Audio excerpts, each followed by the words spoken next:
I was just thinking that as the country gets more and more divided and we get ready to go into 2012, it's going to be a very, very difficult year by all accounts. We've heard people talk about the country being on edge and the world is at a precipice and people around with tensions all over, and 2012 can be tough, but it doesn't have to be, because it's all in this room, it's all in us, it's all in the people who watch at home.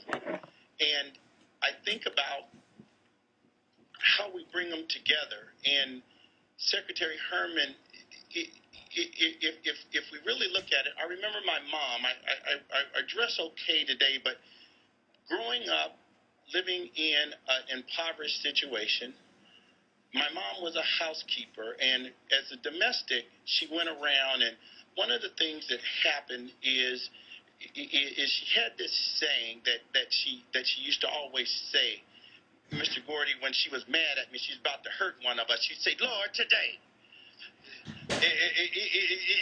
Miss Jackson, she was on her last nerve then. Lord, today now, and you knew to leave Mama alone when she got to that point. But I came home one day and I asked Mama and Daddy, I said, Mama, I got a chance to go to college. Somebody told me that I could go to college, and I was wondering, the teacher said I really did good in this little program that we had, and if I could go to college, do you guys think I could go to college? They said I would be good. Well, my dad said, boy, stop with all that foolishness. And I said, but Daddy, he said I could go to college. He said college ain't nothing but for a bunch of educated fools. But see, what I didn't understand is here was this proud black man when we're living in the project who didn't know how to tell his son, I don't have the money for us to send you to school. So the only way he knew is just get out here and get a job like the rest of us did. You can go to work here at the plant. So he left the room, but I said, but Mama, can't I go? Dick Gregory, Mama, is there any way that I could go? Mama said, I'll talk to you about it later. So LaBelle, a couple of weeks went by, and I said, Mama, I just kept every day because it was getting close. She had to fill out the forms. Mama, am I going to be able to go? Alexa, I went with her one day, and she was cleaning Miss Porter's house. Now, you got to remember, we're in the 99ers. Remember, Mama wasn't making any money with her little less than high school diploma with a little third-grade education. She was a house cleaner. She was a 99er. She was over at Miss Porter's house, the one percenter. She Republican white woman, Democratic black woman, down on her knees scrubbing. And so Mama, I surprised her and came over to help her, and she gave me her lunch that day, Mignon, and she said, go in there and get something to eat. And so she gave me her lunch, and I was in there eating, and I wanted to ask her one more time. But when I went in, I heard Mama saying, Lord, today. And I was like, what is going on? Because she only said it when she was mad. At least that's what I thought. And when I looked at her, Janae, she was down on her knees, and she was praying. And she said, Lord, today.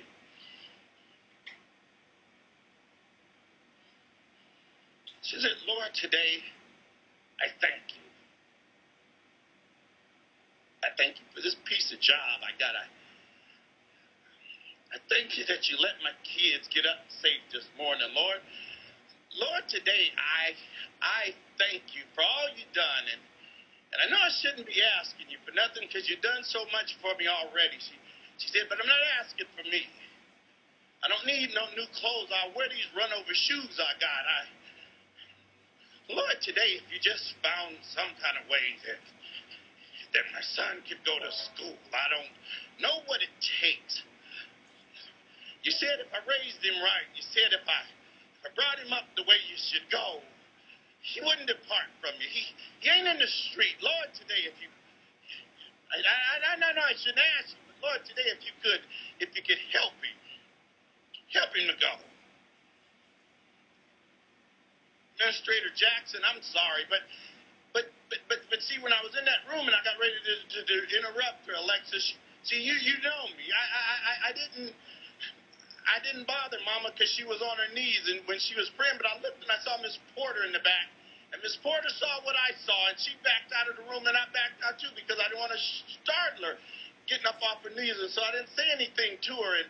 A couple days went by, and Miss Porter called over to the house, and she said, Elisa, I need you to come over here, and I need to see you. And so Mama was all nervous because it wasn't her day to clean. So she said, I think I done something. So we got in the car, and we went over, and she said, bring Nathaniel with you. And so when we got there, she said, Elise, I just wanted to tell you that Fred and I have been talking, and we decided that we watched your son grow up, Gregory and Audrey. If Nathaniel wants to go to school, then Fred and I decided that we're going to pay his way to go. You see, a 1%, let me make sure you understand, a 1%er and a 99%er, a black woman and a white woman looking out for a child, because they knew that it's the kids.